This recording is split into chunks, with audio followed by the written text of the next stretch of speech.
Assalamualaikum warahmatullahi wabarakatuh. Perkenalkan kami dari kelompok 10. Saya Inayatul Maula bersama Imratul Hasanah dan Firdausi Nuzulatus Soleha. Pada kesempatan kali ini kami akan mempresentasikan materi tentang laporan keuangan sektor publik. Nah, dalam presentasi ini kami akan membahas pengertian akuntansi sebagai sistem pengukuran dan komunikasi, jenis-jenis laporan keuangan sektor publik, tujuan dan fungsi laporan keuangan, serta akuntabilitas sebagai tujuan utama dalam pelaporan keuangan pemerintah. Semoga presentasi yang kami sampaikan dapat memberikan pemahaman yang lebih baik mengenai materi ini. Baik, langsung saja kita masuk ke pembahasan yang pertama. Nah, di slide ini kita itu bahas dulu pengertian akuntansi. Jadi, menurut Langer-Darver, akuntansi itu bukan cuma soal mencatat uang masuk dan juga uang keluar. Tapi akuntansi itu lebih dari itu. Akuntansi itu merupakan sistem yang digunakan untuk mengukur dan menyampaikan informasi ekonomi maupun sosial dari suatu organisasi. Nah, informasi inilah yang nantinya dipakai sebagai dasar untuk mengambil keputusan. Di sebelah kanan itu ada 3 poin yang perlu diperhatikan. Jadi poin yang pertama itu ada sifat informasi. Maksudnya, informasi yang diberikan itu harus berkualitas. Jadi harus jelas, akurat, bisa dipercaya, dan memang sesuai dengan kebutuhan penggunanya. Karena kalau informasinya salah, otomatis kan keputusan yang diambil itu juga bisa kurang tepat begitu. Kemudian yang kedua itu penerima informasi. Artinya, kita itu harus tahu siapa yang akan menerima laporan tersebut. Di sektor publik, penerimanya itu bisa masyarakat, pemerintah, DPR, atau pihak lain yang berkepentingan. Setiap pihak tentu itu membutuhkan informasi sesuai dengan kepentingan masing-masing. Lalu yang terakhir itu ada tujuan informasi. Tujuan dibuatnya informasi akuntansi itu adalah supaya bisa digunakan sebagai dasar dalam mengambil keputusan, mengevaluasi kinerja, dan melihat apakah pengelolaan keuangan itu udah berjalan dengan baik atau enggak. Selanjutnya kita masuk ke jenis-jenis laporan keuangan sektor publik. Di sini tuh ada 6 jenis laporan. Yang pertama ada laporan surplus atau defisit. Dari laporan ini kita itu bisa mengetahui apakah pendapatan yang diterima itu lebih besar atau justru lebih kecil dibandingkan pengeluarannya. Kalau pendapatannya itu lebih besar berarti surplus. Sedangkan kalau pengeluarannya itu lebih besar berarti itu defisit. Nah, yang kedua itu ada laporan realisasi anggaran. Nah, laporan ini itu menunjukkan apakah anggaran yang sudah direncanakan itu benar-benar digunakan sesuai dengan rencana atau tidak. Jadi, kita itu bisa membandingkan antara anggaran dan juga realisasinya. Yang ketiga itu ada laporan rugi atau laba. Laporan ini biasanya itu digunakan pada instansi tertentu yang menjalankan kegiatan usaha. Tujuannya itu untuk melihat hasil dari kegiatan operasional selama satu periode. Nah, sedangkan yang keempat ada laporan aliran kas. Dari laporan ini kita itu bisa melihat dari mana kas diperoleh dan untuk apa kas tersebut digunakan. Jadi kondisi arus kas itu organisasi akan lebih mudah dipahami gitu. Nah, yang kelima itu ada neraca. Neraca itu berisi informasi mengenai aset, kewajiban, dan ekuitas yang dimiliki organisasi pada waktu tertentu. Dari sini kita itu bisa mengetahui kondisi keuangan organisasi secara keseluruhan. Kalau tadi kita membahas jenis laporannya, sekarang kita itu bahas tujuan dan juga fungsinya. Yang pertama itu ada kepatuhan dan pengelolaan. Maksudnya tuh laporan keuangan itu kan dibuat untuk memastikan bahwa pengelolaan dana itu dilakukan sesuai aturan yang berlaku dan tidak disalahgunakan. Sedangkan yang kedua itu ada akuntabilitas dan retrospektif. Ini tuh berarti pemerintah atau organisasi itu harus bisa mempertanggungjawabkan penggunaan dana kepada masyarakat. Selain itu, laporan keuangan juga bisa digunakan untuk mengevaluasi hasil kerja dari periode sebelumnya. Yang ketiga, ada perencanaan dan otorisasi. Jadi, laporan keuangan itu bisa dijadikan dasar untuk menyusun anggaran dan kebijakan pada periode berikutnya. Yang keempat, itu ada kelangsungan organisasi. Dari laporan keuangan, kita itu bisa menilai apakah organisasi itu masih mampu menjalankan kegiatan dan memberikan pelayanan di masa mendatang atau enggak. Yang kelima itu ada hubungan masyarakat. Laporan keuangan itu juga bisa menjadi sarana komunikasi antara pemerintah dan juga dengan masyarakat. Agar apa? Agar penggunaan dana publik itu lebih transparan. Dan yang terakhir adalah sumber fakta dan juga gambaran. Artinya, laporan keuangan itu kan memberikan informasi yang dapat dijadikan dasar untuk memahami kondisi keuangan suatu organisasi secara menyeluruh. Nah, di slide ini itu dijelaskan bahwa tujuan paling penting dari pelaporan keuangan itu adalah akuntabilitas, yaitu pertanggungjawaban kepada masyarakat. Kenapa begitu? Karena dana yang dikelola pemerintah itu berasal dari masyarakat kan, sehingga penggunaannya itu juga harus bisa dipertanggungjawabkan secara terbuka gitu. Nah, di bagian bawah itu ada 3 hak yang dimiliki masyarakat. Yang pertama, right to know, artinya masyarakat itu berhak mengetahui bagaimana dana publik itu digunakan. Nah, yang kedua itu ada right to be informed, yaitu masyarakat itu berhak memperoleh informasi yang lengkap, jelas, dan transparan mengenai pengelolaan keuangan pemerintah. Dan yang ketiga itu ada right to be heard, artinya masyarakat itu juga berhak menyampaikan pendapat, kritik, ataupun saran terhadap kebijakan maupun penggunaan anggaran. Jadi kalau pemerintah itu mampu menyajikan laporan keuangan yang transparan dan akuntabel, kepercayaan masyarakat itu juga akan semakin meningkatkan, seperti itu. Baik, saya lanjutkan. Saya akan menjelaskan mengenai rincian tujuan akuntansi dan laporan keuangan pemerintah. Tujuan utamanya bukan hanya untuk mencatat transaksi keuangan, tetapi juga menjadi dasar dalam pengambilan keputusan, perencanaan, dan evaluasi kinerja pemerintah. Tujuan yang pertama adalah sumber daya finansial jangka pendek, yang artinya di mana laporan digunakan untuk memprediksi aliran kas, saldo kas, serta kebutuhan jangka pendek unit pemerintah. Informasi ini penting agar pemerintah mengetahui apakah dana yang dimiliki cukup untuk membiayai kegiatan operasional dan pelayanan kepada masyarakat. Dan tujuan yang kedua adalah kondisi ekonomi, di mana laporan keuangan membantu memprediksi kondisi ekonomi dan perubahan kekayaan bersih pemerintah, sehingga pemerintah dapat mengetahui apakah kondisi keuangan pemerintah itu mengalami peningkatan atau penurunan dari waktu ke waktu. Dan tujuan yang ketiga adalah kepatuhan hukum dan kontraktual. Melalui laporan keuangan, pemerintah dapat memonitor apakah pengelolaan keuangan sudah sesuai dengan peraturan, kontrak, dan ketentuan yang berlaku. Dengan demikian, penggunaan anggaran dapat dipertanggungjawabkan dan terhindar dari penyimpangan. Dan tujuan selanjutnya adalah perencanaan dan penganggaran. Informasi dalam laporan keuangan digunakan untuk mendukung prediksi pengaruh alokasi sumber daya terhadap tujuan operasional. Dengan kata lain, pemerintah dapat menentukan prioritas program dan menyusun anggaran yang lebih efektif sesuai kebutuhan masyarakat. Dan yang terakhir adalah evaluasi kinerja manajerial. Laporan keuangan digunakan untuk menilai gaya yang dikeluarkan, tingkat efisiensi dan efektivitas program, serta melihat apakah pelaksanaan program itu sudah memberikan pemerataan dan keadilan bagi masyarakat. Jadi, keberhasilan pemerintah tidak hanya dinilai dari besarnya anggaran yang digunakan, tetapi juga dari manfaat yang benar-benar dirasakan oleh masyarakat. Nah, setelah mengetahui tujuan akuntansi dan laporan keuangan pemerintah, selanjutnya kita akan melihat siapa saja pihak yang menggunakan atau memanfaatkan laporan keuangan sektor publik tersebut. Dan ini menjelaskan mengenai siapa saja yang menggunakan laporan keuangan sektor publik.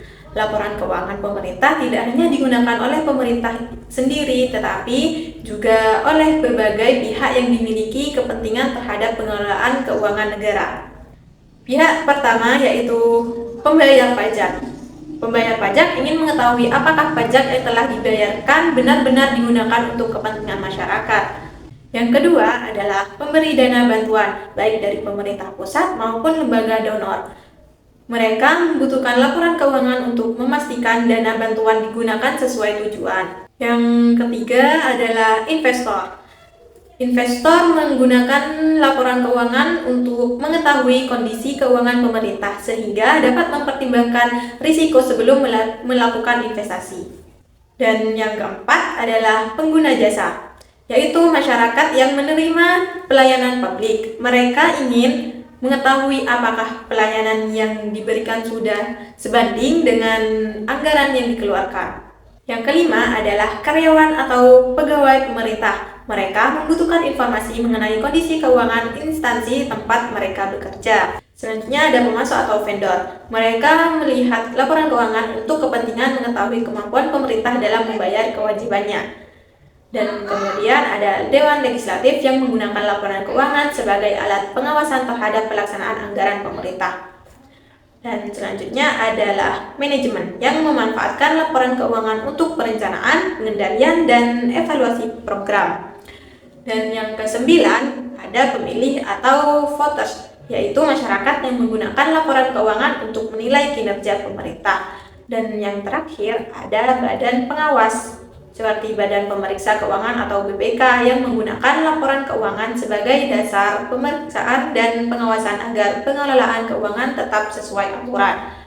Nah, setelah mengetahui siapa saja yang menggunakan laporan keuangan, berikutnya kita akan membahas hak-hak yang dimiliki masyarakat terhadap informasi keuangan pemerintah. Nah, di sini ada hak dan kebutuhan pemakai laporan keuangan. Di sini saya akan menjelaskan bahwa masyarakat memiliki 3 hak utama terhadap laporan keuangan pemerintah.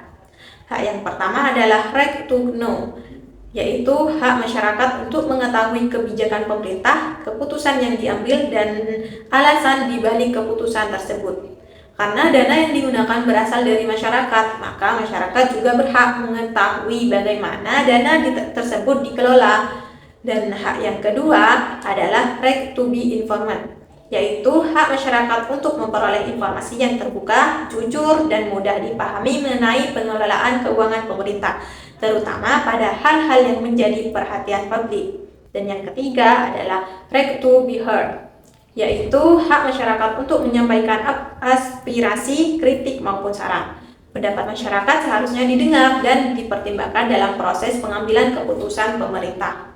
Dengan adanya ketiga hak tersebut, pemerintah dituntut untuk lebih transparan, akuntabel, dan terbuka dalam pengelolaan keuangan negara sehingga dapat meningkatkan kepercayaan masyarakat. Dan selanjutnya kita akan melihat apakah perbedaan antara laporan keuangan sektor publik dan sektor swasta. Di sini ada perbedaan laporan keuangan sektor publik dengan sektor swasta. Laporan keuangan sektor publik dan sektor swasta memiliki beberapa perbedaan karena tujuan kedua organisasi tersebut juga berbeda. Nah, perbedaan yang pertama adalah dari fokusnya. Pada sektor publik, laporan keuangan tidak hanya berfokus pada aspek finansial, tetapi juga pada aspek politik dan pelayanan kepada masyarakat. Yang artinya, pemerintah tidak hanya melihat apakah anggaran sudah digunakan, tetapi juga apakah anggaran tersebut benar-benar memberikan manfaat bagi masyarakat. Misalnya seperti pembangunan jalan, sekolah, dan juga rumah sakit yang harus dinilai dari kualitas pelayanan dan hasil yang diberikan, bukan hanya dari misalnya biaya yang dikeluarkan. Sedangkan pada sektor swasta, fokus utamanya adalah aspek finansial.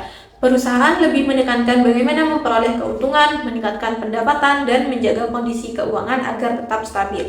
Karena itu, ukuran keberhasilannya biasanya dilihat dari laba, penjualan, dan juga pertumbuhan aset. Dan perbedaan yang kedua adalah cara mengukur kinerja. Pada sektor publik, kinerja diukur melalui dua aspek, yaitu aspek finansial dan non-finansial. Aspek finansial melihat apakah anggaran digunakan sesuai ketentuan, sedangkan aspek non-finansial menilai apakah pelayanan kepada masyarakat sudah efektif dan berkualitas. Jadi, meskipun anggaran terserap 100%, pemerintah belum tentu dianggap berhasil jika pelayanan kepada masyarakat masih kurang baik. Dan pada sektor swasta, kinerja sebagian besar diukur dari aspek finansial. Misalnya, apakah perusahaan memperoleh laba, meningkatkan penjualan, atau mampu memberikan keuntungan kepada pemegang saham. Dan perbedaan berikutnya adalah pertanggungjawaban. Pada sektor publik, pemerintah bertanggung jawab kepada parlemen dan masyarakat, karena dana yang dikelola berasal dari pajak dan sumber penerimaan negara. Oleh sebab itu, pemerintah wajib memberikan laporan yang transparan agar masyarakat mengetahui bagaimana uang negara digunakan. Sedangkan pada sektor swasta, perusahaan bertanggung jawab kepada pemegang saham dan kreditur. Mereka ingin mengetahui apakah modal yang ditanamkan dikelola dengan baik dan apakah perusahaan tersebut mampu menghasilkan keuntungan serta membayar kewajibannya. Dan selanjutnya, fokus organisasi. Pada sektor publik, laporan keuangan lebih berfokus pada unit kerja atau bagian organisasi. Misalnya seperti setiap kementerian, dinas, atau instansi pemerintah memiliki laporan keuangan masing-masing agar penggunaan anggaran dapat dipertanggungjawabkan. Dan pada sektor swasta, laporan keuangan lebih berfokus pada kinerja perusahaan secara keseluruhan, sehingga seluruh aktivitas perusahaan digabungkan dalam satu laporan keuangan. Perbedaan berikutnya adalah orientasi waktu. Pada sektor publik, laporan keuangan bersifat forward-looking atau berorientasi ke masa depan. Informasi keuangan digunakan. Dan perbedaan berikutnya adalah orientasi waktu pada sektor publik, laporan keuangan. Dan perbedaan berikutnya adalah organisasi waktu. Dan perbedaan berikutnya adalah orientasi waktu. Pada sektor publik, laporan keuangan bersifat forward-looking atau berorientasi ke masa depan. Informasi keuangan digunakan sebagai dasar dalam menyusun program pembangunan dan kebijakan pemerintah untuk tahun-tahun berikutnya. Sedangkan pada sektor swasta, perusahaan memang juga membuat perencanaan, tetapi juga dapat melihat masa depan secara terlalu rinci karena sangat dipengaruhi oleh kondisi pasar, persaingan, dan juga perubahan ekonomi yang sulit diprediksi. Dan yang terakhir adalah aturan penyusunan laporan keuangan. Pada sektor publik, penyusunan laporan keuangan mengikuti aturan yang ditetapkan oleh pemerintah, seperti standar akuntansi pemerintah dan kebijakan Kementerian Keuangan. Sedangkan pada sektor swasta, penyusunan laporan keuangan mengikuti standar akuntansi keuangan, ketentuan undang-undang, pasar modal, dan praktik akuntansi yang berlaku. Meskipun terdapat banyak perbedaan, keduanya juga memiliki persamaan, baik sektor publik maupun sektor swasta. Sama-sama menggunakan dokumen sumber sebagai dasar pencatatan transaksi dan sama-sama menyusun laporan keuangan sebagai bentuk pertanggungjawaban kepada pihak yang berkepentingan. Perbedaannya hanya terletak pada tujuan dan siapa yang menjadi pihak yang harus dipertanggungjawabkan. Jadi dapat disimpulkan bahwa laporan keuangan sektor publik lebih berorientasi pada pelayanan masyarakat dan akuntabilitas publik, sedangkan laporan keuangan sektor swasta lebih berorientasi pada kinerja keuangan dan pencapaian laba perusahaan. Di sini saya akan melanjutkan penjelasan dari pemateri sebelumnya. Nah, pada bagian ini kita akan membahas mengenai luas pengungkapan atau disclosure yang diperlukan dalam laporan keuangan pemerintah. Nah, pengungkapan ini merupakan informasi tambahan yang perlu disampaikan pemerintah dalam catatan atas laporan keuangan agar laporan keuangan itu lebih jelas, transparan, dan dapat dipahami oleh pihak yang membutuhkan informasi tersebut. Ada 6 hal utama yang perlu diungkapkan, yaitu yang pertama ada fokus pengukuran dan dasar akuntansi. Nah, artinya pemerintah itu perlu menjelaskan dasar atau metode akuntansi yang digunakan dalam menyusun laporan keuangan. Contohnya, pemerintah menjelaskan apakah suatu transaksi itu dapat dicatat berdasarkan basis akrual dan bagaimana pengukurannya itu dilakukan. Seperti itu. Yang nomor 2 ada penghentian aktivitas internal.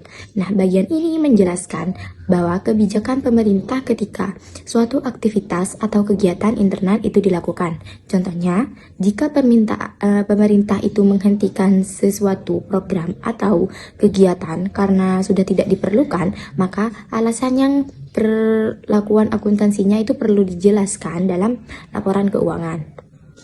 Yang nomor 3 ada kapasitasi dan umur ekonomis aktiva. Nah, pemerintah itu perlu menjelaskan kebijakan mengenai kapan suatu aset itu dicatat sebagai atau dikapitalisasi, serta berapa lama umur ekonomis aset tersebut untuk keperluan penyusutannya. Contohnya, pemerintah itu membeli kendaraan dinas. Nah, kendaraan tersebut itu dicatat sebagai aset dan disusutkan berdasarkan estimasi umur ekonomisnya.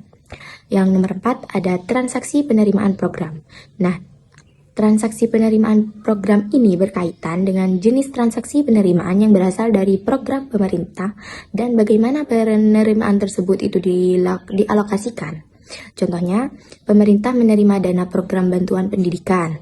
Nah, dalam laporan keuangan itu perlu dijelaskan sumber penerimaan dan penggunaannya untuk program tersebut. Yang nomor 5, di sini ada pendapatan operasi dan non-operasi. Nah, pemerintah itu menjelaskan kebijakan dalam mengklarifikasikan pendapatan.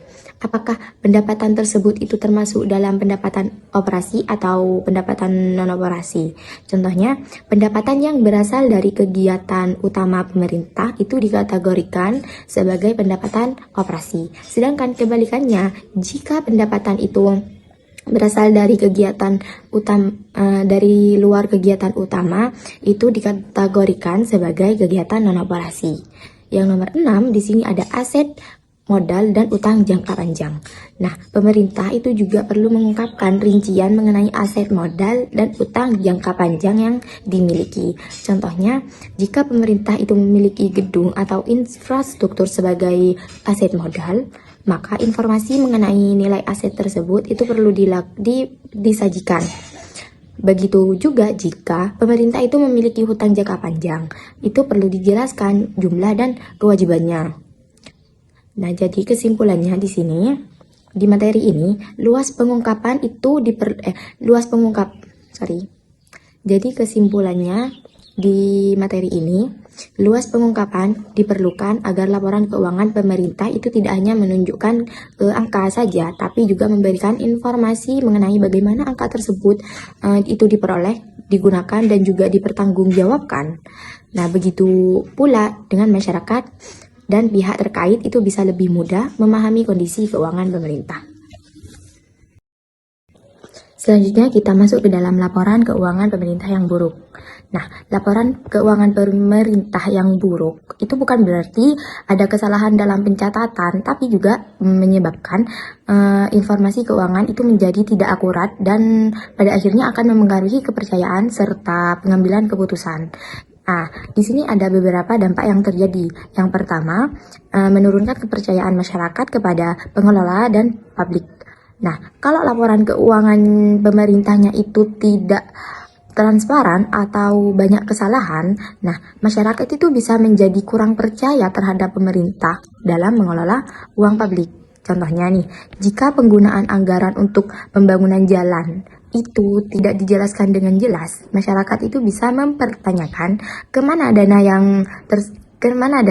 tersebut yang digunakan. Nah, yang nomor 2 ada investor enggan menanamkan modal karena risiko investasi itu meningkat.